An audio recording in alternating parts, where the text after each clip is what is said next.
Nagpasalamat si Vice President Sara Duterte sa defense team ni dating Pangulong Rodrigo Duterte para sa kanilang kumpiyansa na inosente ang ama sa kasong crimes against humanity sa International Criminal Court.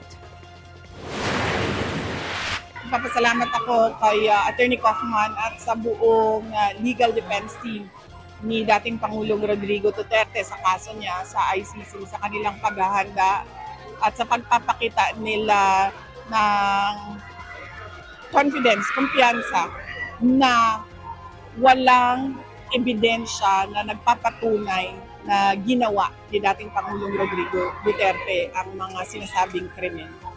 Nais daw sana ni Vice President Duterte na mabisita ang ama pero tulad ng naunang pahayag ng kanilang pamilya, walang inaprubahang in-person family visit ngayong linggo habang gumugulong ang confirmation of charges hearing. Ayon sa Vice President, hindi na nila tinitingnan ang tsansang mapapauwi pa sa Pilipinas ang dating Pangulo at hindi na rin nila ito pinag-uusapan. Tungkol naman sa planong pagtakbo sa pagkapangulo, hindi raw niya ito nabanggit sa ama. Nalaman na lamang daw ito ng dating Pangulo nang sabihan ng kanyang mga abogado.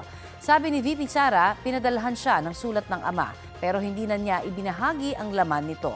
Natanong din ang Vice Presidente sa pagkikita ni Pangulong Bongbong Marcos at dating Vice President Leni Robredo nitong mga nakaraang araw. Nagkita si BBM at si Mayor Leni last Saturday sa Naga. And na naman sa Malacanang, pumunta na naman sila. So, ano na reaction mo dito? In relation to sa 2028 elections? Good luck. Good luck. And speaking of good luck, sinabi din ni BBM na good luck daw nung nag-pronounce ka na tatakbo last Wednesday. Back at them. Back at you, back at them. Good luck.